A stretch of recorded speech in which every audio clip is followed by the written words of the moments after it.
Perkenalkan, nama saya Jovan Angga Abraham Panjaitan. Kali ini saya akan melaksanakan tugas setelah kurikulum saya dengan dosen pengampu Bapak Dr. Dani Vanoritonga, SPD, MPD. Baiklah, saya akan memulai. Yang pertama adalah memahami pengertian dan konsep dasar kurikulum. Kita tahu bersama bahwa konsep dasar kurikulum ini sebenarnya alat untuk mencapai tujuan pendidikan, sekaligus ini menjadi pedoman bagi seorang pengajar untuk mengajarkan bahan ajar yang akan diajarkan kepada anak didiknya. Sehingga ini menjadi alat yang mempermudah kegiatan pembelajaran tersebut supaya berjalan dengan baik dan lancar tentunya. Lanjut ke soal nomor 2, memahami tujuan pendidikan, kurikulum, dan pembelajaran. Nah, dalam bahasa Inggris, pendidikan itu berarti education, sedangkan dalam bahasa Latin berarti educatum yang berasal dari kata dan duco. Berarti perkembangan dari luar dan dari dalam, ataupun perkembangan dari sedikit menuju banyak. Sedangkan duco berarti sedang berkembang. Dan dari sinilah pendidikan bisa juga disebut sebagai upaya guna mengembangkan kemampuan diri. Nah, menurut berbagai sumber seperti Wikipedia, pendidikan itu ialah pembelajaran pengetahuan, keterampilan, serta kebiasaan sekelompok orang yang diturunkan dari satu generasi ke generasi selanjutnya melalui penelitian, pengajaran, dan pelatihan. Lanjut, memahami fungsi komponen-komponen kurikulum. Komponen pokok kurikulum itu adalah tujuan, yang pertama, yang kedua materi, yang ketiga strategi pembelajaran, yang keempat organisasi kurikulum, dan yang kelima evaluasi. Nah, kelima komponen ini sangat penting dan tidak bisa dihilangkan salah satunya karena ini sangat sangat membantu sebagai cara supaya kurikulum itu berjalan dengan baik. Oleh karena itu, kelima komponen ini harus ada dimanapun mereka dibutuhkan. Seperti itu. Lanjut ke soal selanjutnya. Memahami perbedaan KTSP dengan K13 serta kurikulum merdeka. Baik. Perbedaan dari kurikulum 2013 dan kurikulum merdeka SD, SDLB, MI, ada mata pelajaran IPAS atau Ilmu Pengetahuan Alam dan Sosial, paduan IPA dan IPS. Di SD dengan kurikulum merdeka. Bahasa Inggris jadi mata pelajaran pilihan di SD dengan kurikulum merdeka, tergantung kepada kesiapan sekolahnya.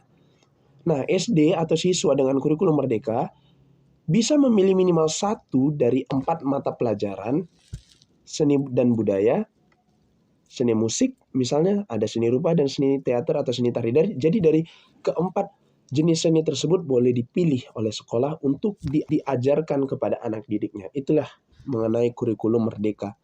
Nah, capaian belajar di SMA dengan kurikulum merdeka disusun per fase, bukan per kompetensi dasar atau KD, yaitu fase A umumnya setara dengan kelas 1 dan kelas 2 SD, fase B umumnya setara dengan kelas 3 dan 4 SMP, fase C umumnya setara dengan kelas 5 dan 6 SMA. Lanjut ke soal selanjutnya. Memahami isi RPP pada KTSP, K13, dan kurikulum merdeka. Baik, saya akan menunjukkan contoh RPP dari kurikulum KTSP seperti ini di HP. Ya. Nah, di sini terdapat ada namanya kegiatan, tahapan PJBL, ada langkah-langkah pembelajaran, dan di sini ada instruksi teks WA. Karena model pembelajaran pada saat itu daring, oleh karena itu ada namanya pemberitahuan dari WhatsApp begitu. Nah, jadi di sini terdapat juga kegiatan-kegiatan yang dimana ini disusun untuk terlaksananya kegiatan pembelajaran tersebut. Itu untuk KTSP. Kita lanjut ke RPP K13. Ya. Untuk RPP K13 ya, di sini ada namanya kompetensi dasar atau KD.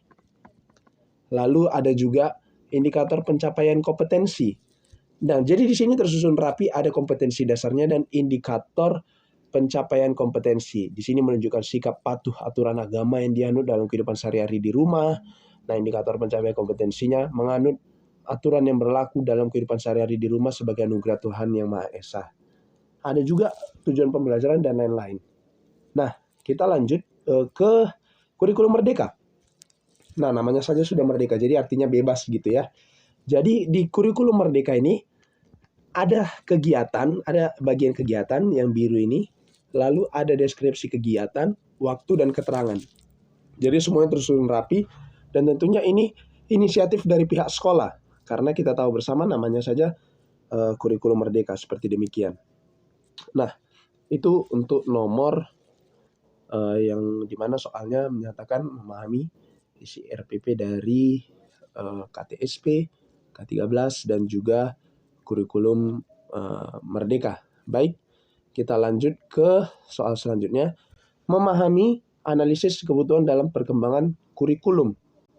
Nah, dalam konteks perkembangan kurikulum, John McNeill tahun 1985 mendefinisikan analisis kebutuhan atau need assessment sebagai proses di mana seorang mendefinisikan kebutuhan pendidikan dan memutuskan apa prioritas mereka. Sejalan dengan pendapat McNeill, ada namanya Seals dan Glasgow tahun 1990 menjelaskan tentang pengertian need assessment. Itu berarti rencana untuk mengumpulkan informasi tentang perbedaan dan untuk menggunakan informasi tersebut untuk membuat keputusan tentang prioritas. Lanjut, memahami pendekatan-pendekatan pengembangan kurikulum.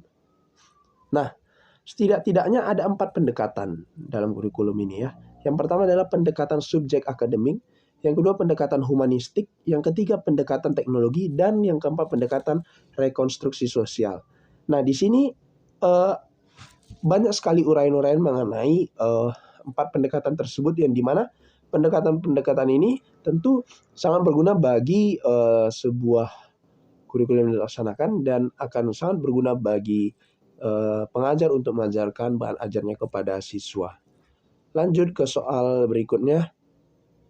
Memahami prinsip-prinsip perkembangan kurikulum.